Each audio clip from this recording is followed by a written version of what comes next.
कुछ दिनों पूर्व संभल की जामा मस्जिद सुर्खियों में रही है और उसी को लेकर के ASI अर्थात भारतीय पुरातत्व सर्वेक्षण द्वारा किए गए निरीक्षण की जो रिपोर्ट है ना, वह हाई कोर्ट में पेश कर दी गई है। उस रिपोर्ट में मस्जिद के अंदर हुए संरचनात्मक बदलावों का जिक्र किया गया है, जिसमें फर्श पर टाइल्स और पत्थर, दीवारों पर इनेमल पेंट और कुछ हिस्सों की जीर्ण शीर्ण स्थिति शामिल है। संभल की जामा मस्जिद में भारतीय पुरातत्व सर्वेक्षण द्वारा किए गए निरीक्षण के बाद में जो रिपोर्ट आई है वह चौंकाने वाली भी है और वह रिपोर्ट माननीय हाई कोर्ट में प्रस्तुत कर दी गई है। इसकी कॉपी सामने आ गई है। इस रिपोर्ट में कहा गया है कि मस्जिद के अंदर हुए ढांचे में बदलाव किया गया है। मस्जिद का जो अंदर का ढांचा बना हुआ है उसमें बदलाव हुआ है। स्टेटस रिपोर्ट में कहा गया है कि मस्जिद में फिलहाल किसी तरह के पेंट या और काम की जरूरत नहीं है, क्योंकि मस्जिद के डिजिटल सर्वे के लिए मेरठ सर्किल द्वारा कार्य योजना तैयार करने का भी जिक्र है। रिपोर्ट बताती है कि मस्जिद के फर्श को बदल दिया गया है, टाइल्स बदल दिए गए हैं, पत्थर लगा दिए गए हैं नए। हाईकोर्ट के आदेश पर संयुक्त महानिदेशक मदन सिंह चौहान, जो कि निदेशक हैं, स्मारक जुल्फिकार अली और पर्यवेक्षक पुरातत्वविद मेरठ सर्किल के विनोद सिंह रावत की ASI टीम ने 27 फरवरी को मस्जिद का निरीक्षण किया, वहां पर गए।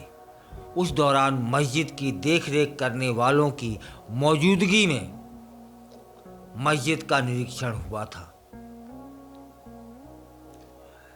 संभल जामा मस्जिद को प्राचीन स्मारक संरक्षण अधिनियम 1904 के तहत अधिसूचना क्रमांक 1645/1133 के तहत 22 दिसंबर 1920 को संरक्षित घोषित कर दिया गया था। मस्जिद की मुख्य संरचना एक बड़े गुंबद के रूप में है, जो एक आंगन से घिरी हुई है। मुख्य द्वार मस्जिद के पूर्वी तरफ है, जिसमें अंदर जाने के लिए सीढ़ियां बनाई गई हैं। मस्जिद के बीच में वुजू करने के लिए एक जलाशय भी बना दिया गया है। ASI के निरीक्षण में जानकारी हुई है कि मस्जिद समिति ने पहले भी मरम्मत और जीर्णोद्धार का काम किया है, जिससे ऐतिहासिक संरचना जो थी ना, उसमें बदलाव हो गया है। मस्जिद के फर्श को पूरी तरीके से टाइल्स और पत्थरों में बदल दिया गया है। इसके अतिरिक्त मस्जिद के अंदरूनी हिस्से में सुनहरे, लाल, हरे और पीले रंग का मोटा इनेमल पेंट किया गया है, जो मूल सतह को ढक देता है। मतलब जिस तरह की दीवारें थीं, वह इस तरह के पेंट लगा दिए गए जिससे उसकी जो मूलता है वह एकदम से दिखाई ना दे, माने छुपाव किया गया। और टीम तो यह भी कहती है, जबकि वहां मरम्मत की जरूरत कतई नहीं है। ASI टीम बताती है कि मस्जिद के अंदर का इनेमल पेंट बहुत अच्छी स्थिति में है, जो कि वास्तविक जो अंदर दीवारें हैं ना, वह सामने नहीं आ रही हैं। पता नहीं लग पा रहा है कि मस्जिद है कि मंदिर है कि क्या है, और उसे तुरंत मरम्मत की भी वहाँ ज़रूरत नहीं है। हालांकि बाहर की जो कुछ जगह हैं वहाँ का जो पेंट है वह उखड़ गया है और उखड़ने के निशान बाकी हैं, लेकिन स्थिति है ना वह गंभीर नहीं है कि वहाँ पर तुरंत कुछ किया जाए। मुख्य द्वार का जो लकड़ी का ऊपरी बीम था वह पूरी तरीके से सड़ चुका है, जिसे बदलने की ज़रूरत है, यह भी टीम ने बताया।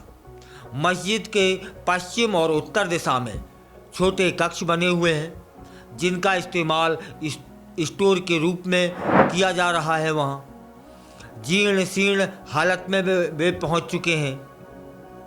खास तौर पर उन कमरों की लकड़ी की जो छतें हैं वे कमज़ोर हो चुकी हैं और उन्हें मरम्मत की ज़रूरत है। तब फिर माननीय हाईकोर्ट के निर्देश के अनुसार एएसआई का संरक्षण और विज्ञान विभाग मस्जिद में आधुनिक हस्तक्षेपों की पहचान करेगा कि जो बदलाव किए गए हैं उसके पीछे मूलतः कारण क्या था। क्या कुछ छिपाया गया है,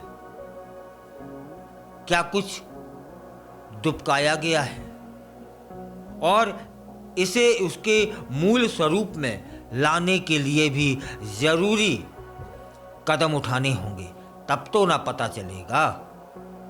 पेंट भी ऐसा कर रखा है कि सामान्यतः पता ही नहीं चलता है कि इसके पीछे क्या होगा। फर्श बदल दिए, टाइल्स बदल दी, जो उसकी मूल संरचना थी वह बदल चुकी है, और अब मूल स्वरूप को लाने के लिए कुछ ठोस कदम उठाने की भी आवश्यकता है। तब पता न चले ना कि वास्तविकता क्या है, सच क्या है। और इसके लिए एएसआई मेरठ सर्कल विस्तृत योजना भी तैयार कर चुकी है। चूंकि माननीय कोर्ट का आदेश है, तब फिर एएसआई मस्जिद की नियमित सफाई, धूल हटाने और आसपास की वनस्पति हटाने का भी काम करेगी। इसके लिए मस्जिद कमेटी को निर्देश दिए जा चुके हैं कि वह किसी तरह की बाधा उत्पन्न ना करें और एएसआई को उनका जो काम है उसे पूरा होने दें और पूरा होने में सहयोग करें। इस संबंध में एएसआई 28 फरवरी 2025 को अपनी रिपोर्ट माननीय न्यायालय को सौंप चुकी है।